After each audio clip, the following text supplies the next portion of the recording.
By what name are you known? There are some who call me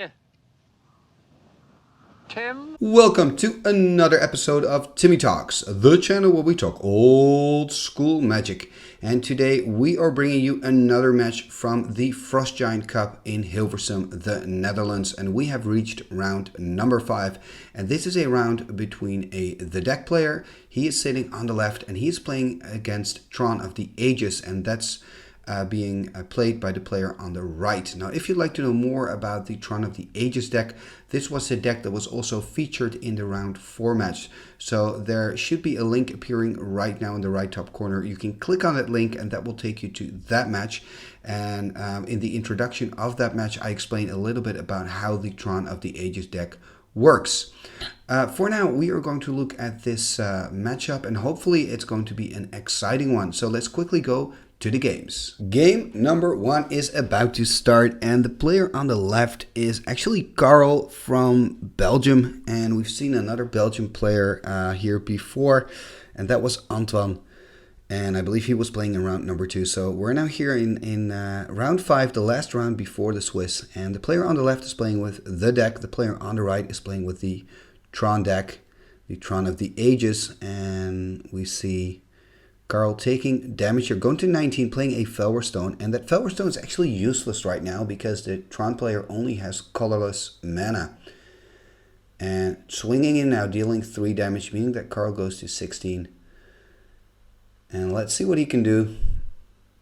It's actually a pretty decent start here from the Tron player, being able to put some early pressure on Carl. And he's taking some damage also with his own City of Brasses, and now he's going to use a Demonic Tutor, and that went really quickly. I couldn't quite see what he picked.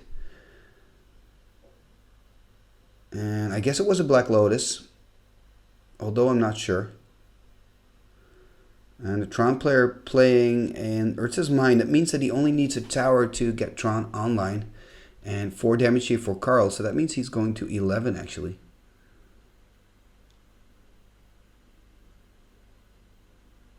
And let's see what else he can do. Attacking again. That means he's going to 10 now, using the Ancestral Recall to draw 3 cards. Probably looking for, and I can see a Disenchant already, maybe also a Swords. I mean, remember that Felwar still isn't worth a single mana, so that means he'll have to crack his Lotus. And he's thinking, I don't think he wants to. So he's just tapping a single white, probably for a Swords. Playing a Swords here. And yeah, that means that the Tron player is going to 22, but he'd rather would have dealt some damage, I'm sure. But I mean, look at Carl's life total. He's already on 8, and having that City of Brasses there, they're not very useful at this moment. He does have a Disenchant to kind of deal with the Factory. Oh, look at this, tapping 6 mana. What's going to happen here? Playing a Mind Twist for 6. And that means that Carl is also going to 6 life, and then he can deal another 2 damage. That means he's going to 4, and let's see what's going to happen next. Attacking means he could go, no, he's going to 3 instead, disenchanting the Factory. And there's a Lightning Bolt, and that's game. Oh, this is nice. Or not, there's a counterspell. Oh, there's a counterspell. Okay, so that means that Carl's on 1 life, I believe. Wow. And this is a very weird game. And look at that, Tron is online, so he has got tons of mana. And he is now on 1 life. And can Carl still win this game? And there is a Factory, so I mean, this is going to be exciting. And there he goes, he attacks. And Carl has to activate the Chaos Orb here. If he misses his flip, he's going to lose the first game. Let's see what's going to happen. And yeah, putting the Factory in a different angle. Oh, it bounced off, but not far enough. I mean, I'm sorry, but I'm really rooting for the Tron player here. But okay, the factory's gone. Carl, you're still on 1 life. You're still in it. And it's only game number 1, of course. And look at the amount of mana on the Tron side. But he needs something. And this is dangerous. 1 life again. And is there a Triskelion? No, there's a Colossus of Sardia. I mean, this deck is so nice. Playing a 9/9 Colossus. And if you could kill the deck player with a 9/9 Colossus, that would be just... that would be an accomplishment. And Carl's looking at his hand, and you know, I see some red elemental blasts, but they're of no use against this deck. And usually they're very useful, but not against this deck. And playing a volcanic island, and he's probably going to use the recall. Yeah, he's using the recall. And is he going to dig for a disenchant? Probably. Choosing the disenchant, passing turn. And attacking here, and there's the disenchant. And 2 cards in hand. And this is exciting. I mean, he's on 1 life, but he's not dead. And it is a very good player, and he does play with the deck. And now he's slowly like gaining momentum and finding answers, drawing those cards. Now he has another disenchant in hand. And there is a lightning bolt, and that's game. Okay, that kind of went nonchalant there, so it was hard for me to see. But there was that lightning bolt. So this is a very unexpected first win. So game number 1 goes to the Tron deck, and they are going to their sideboards, and we'll see them back in game number 2. Game number 2 is about to start, and it's the deck player on the play after losing that first game. And it seems like the Tron player is taking a mulligan here, playing according to the London mulligan rules. So he's drawing 7, and then needs to put 1 on the bottom of the library because it's his first mulligan. And it looks like Carl is keeping his hand. And now the Tron player says, okay, I'm going to keep this. So it's got 6 in hand, but he's on the draw, so that'll get him back to 7. And there's a plateau, passing turn. And there's a plains, not much happening yet. And there's a Felwar Stone again, so that's a little bit of ramp. You see a Mox Ruby there. I see some swords in the hand of Carl, playing an Underground Sea. Playing a Ruby, passing turn. And playing another Factory here.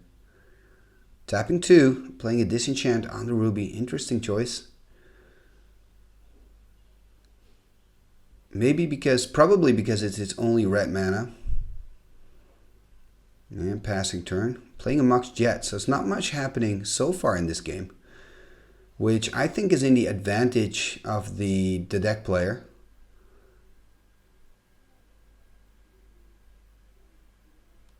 And there's a tap for white. Is there going to be... Yeah, and there's a Swords to Plowshares. You kind of know this already. At least in my experience, when you play the Archaeologist out early, it's just going to eat a Swords, which is not necessarily a bad thing. I mean, it does mean that he cannot use the Swords on anything else. And I believe the Archaeologist came from the sideboard of the Tron of the Ages deck. And there's a copy artifact. And on the Factory Worker, and that's a known play, that's something you can do. And that only makes copy artifact even stronger than it already is. The fact that you can just use it to copy a Mishra's Factory. And passing turn here. And you can kind of see the deck players slowly gaining more control of the match. And also you see that blue Elemental Blast in Carl's hand. And there's a Triskelion there. Old School Powerhouse. 4/4 creature for 6. And there's a Quick Swords. That does mean that he can deal 3 damage to Carl. And this is something... Oh, he's actually taken the life. He's choosing not to deal the damage. And that's interesting. I wonder why. What you see often, especially players playing the Archaeologist, is that they deal 2 damage to the player they're playing against when they're trying to remove the Triskelion. and they use one counter to destroy the Triskelion itself, so it goes to the graveyard, and then later you can use the Archaeologist to get it back, or of course deanimate that in other deck types. But there's a new Triskelion here, so another 4/4. And is there going to be a disenchant? And there is a disenchant. And he is dealing 3 damage, so now he's going to 17, plus the City of Brass damage means he's on 16. And attacking again, dealing 4 more damage. So that does mean that he's now on 15. He has 4 cards in hand. It's hard to see what cards they are. Tapping, and we see a Sword of the Ages. Nice to see that artifact, but at this moment not very useful.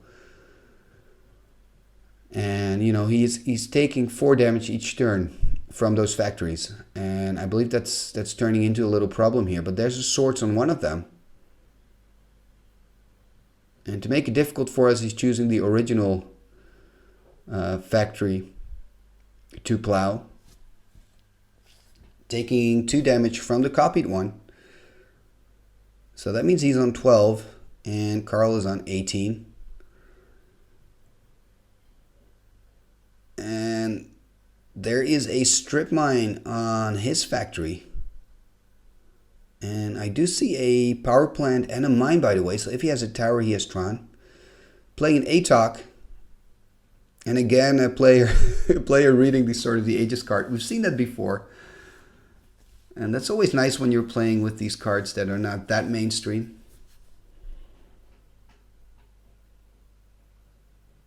And let's see what he can do. Just keep attacking here now with the 2/2. And playing a Swords to Plowshares. So that means 2 life for Carl here. So I believe he's going back to 20. And now he draws that strip mine. I probably think he'd rather would have used the strip mine on the factory. And there's a blue elemental blast on that ATOC. Oh, and there we see some blue power, ancestral recall. And this could just be the tipping point in the game. Playing a Circle of Protection red doesn't have to be a big problem, because he can use his disenchants here. But of course he has to find one. And I'm not sure what's in his hand. I believe I see a Colossus of Sardia there, but I'm not sure. He cannot play it. He has 8 mana at the moment, so he just needs 1 more mana to play his Colossus of Sardia.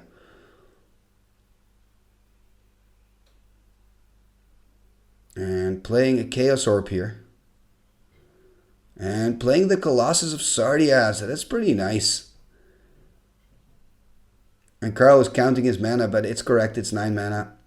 And there's a Colossus, and there's a Divine Offering, and he's using his Sword of the Ages, actually, to sacrifice his. And that's so nice about Sword of the Ages, is that you can respond, and then you can deal damage.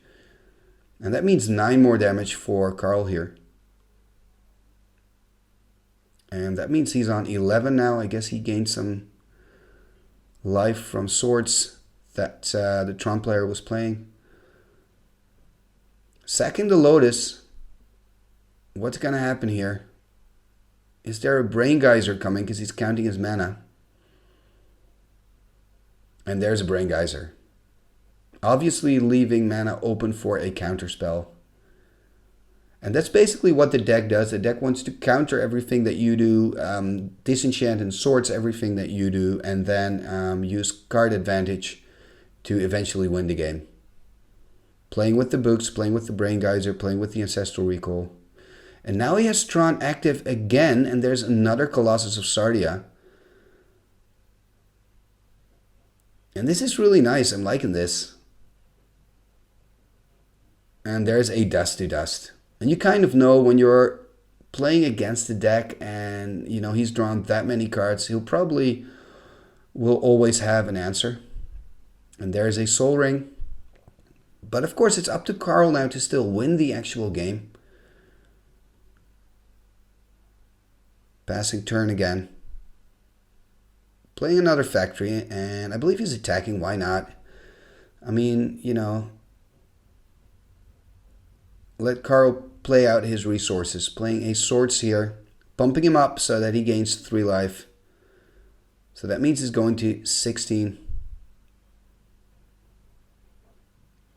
And what's going to happen next? Drawing, obviously, for his turn. And I see a book there, playing out the book.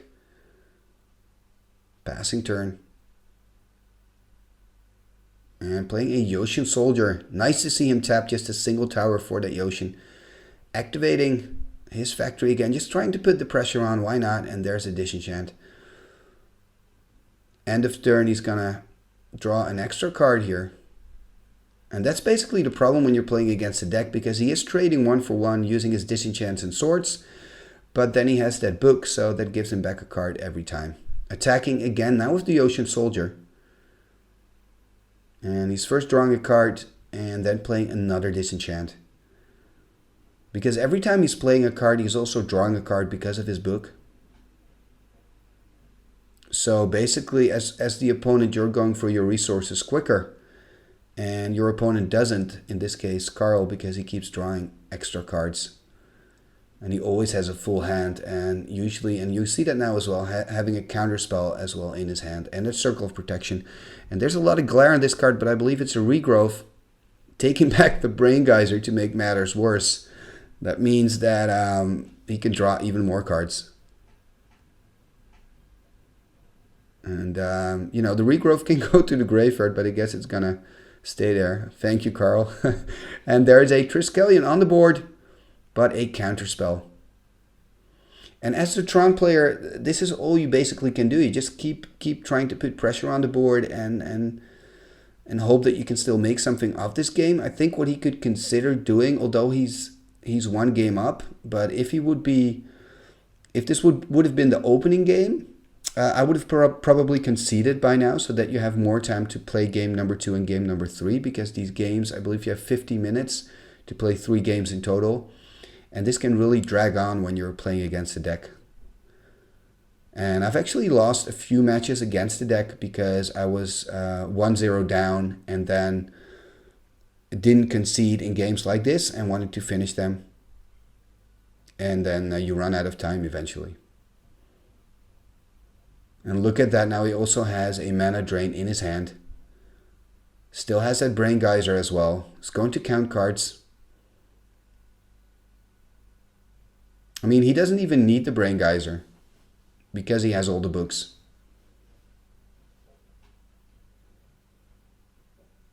And destroying one of the factories, attacking with the other factory. So he's going to 14 now.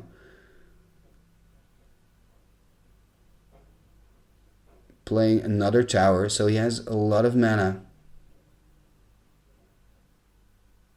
I think what could, in a way, give him a chance is, oh, there's even a Library of Alexandria now. Then he can draw even more cards. Attacking with the factory is going to 12. What I wanted to say is what can save him now, because he has so many mana, is maybe save up his threats, I guess. There's not a counterspell here for the Tetravus, but there is a Dust to Dust, again taking care of 2 artifacts at a time. So it's a very good sideboard card against, obviously, this Tron build, because it's a 2 for 1, and it's also removed from the game as an extra bonus. Now, I'm noticing right now that that deck from Carl is suspiciously thin, so it's slowly emptying out. I mean, that would be really cool if actually the Tron player could win this, because Carl is decking himself.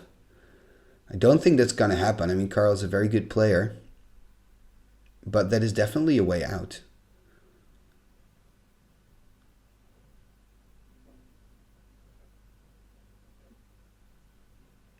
And let's see, he's drawing another card.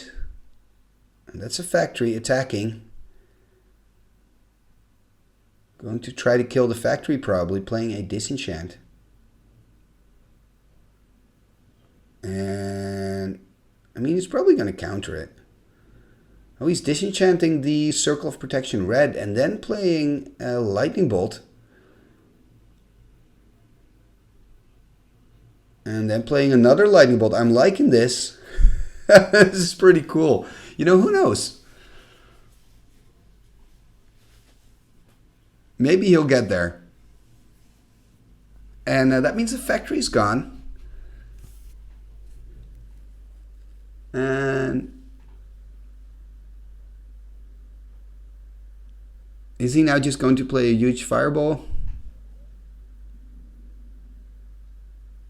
Yeah, he's going to play a huge fireball. And that's game, but I mean, well done from the Tron player, I think, just by you know, keep trying. And at least we're going in game number 3, and who knows what's going to happen there. Game number 3 here of round number 5. So after this, we're going to see the top 8 matches. And if you'd like to see them, just keep an eye on the channel because I will be posting them. But first, this third game here, it's a 1-1. And I mean, I think the deck is just a huge favorite here. But I mean, who knows? The Tron player has been doing exceptionally well. And maybe he can win it. I mean, it's 1-1. And we see a Felwar Stone here. And because of the City of Brasses, those Felwar Stones can make any type of mana. I always like that about the Felwar Stone. And no Tron yet here. He needs an Urza's Mine to activate Tron. And we do see a Library of Alexandria here from the deck player, so that can turn into a problem. And it's one of the reasons why I always play City in a Bottle in a lot of my sideboards. Just to get rid of that Library of Alexandria. I mean, in this case, the City would be brutal, by the way. And there is a Mind Twist. Yuck. It's a good card. And actually, you can keep one. You can keep one card. He wanted to put his entire hand away, but he could keep one card. It's hard to see there. I see a Colossus. I see a Red Elemental Blast. This is nice, actually, top decking a Tetravus. And with all his mana tapped, he could play it out. So at least he has something on the board. Yeah, that's what I wanted to say. I do expect a quick disenchant here. I mean, you are playing against the deck. Playing a factory. And I do feel kind of that Mind Twist and that Library of Alexandria kind of took out the tension of this game number 3. I mean, something really, really weird has to happen here. You know, to make the Tron player actually win this game. There's always a chance, but I think percentage-wise, I would give him like 1% of a chance of still winning this. And tapping now, taking a damage, playing a Sarah Angel. And there's a Swords, and there's not a counterspell.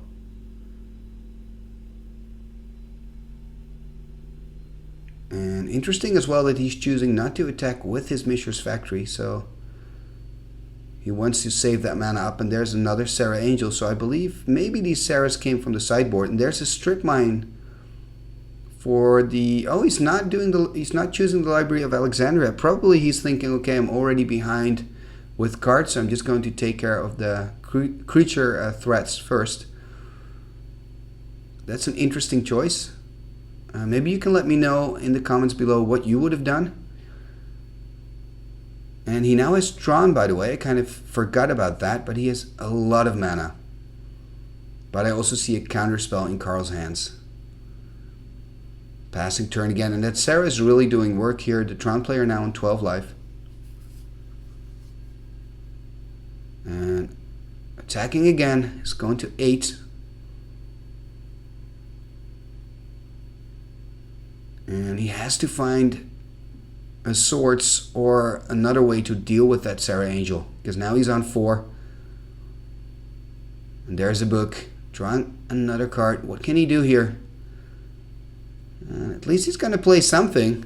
Playing an Archaeologist. Hey man, cool card. But it's not going to help him here. And that's game. So game number 3, unfortunately, wasn't very exciting. Just a very clean win from the deck player with that Mind Twist and that Library of Alexandria. Thank you for watching round number 5 of the Frost Giant Cup. If you'd like to see the top 8 matches as well, keep an eye on the channel because I will be posting updates. regularly, at least every Friday and maybe also every Tuesday. So just keep an eye on the channel and you'll see the rest of this tournament coming by. If you'd like to see more old school games now, you can click on the videos that are appearing right now on the screen. And if you'd like to support me and the channel, you can subscribe, like, leave a comment, spread the word to help me grow the channel. Thank you for watching this episode of Timmy Talks, and see you next time. Igitus figitus somba kazee.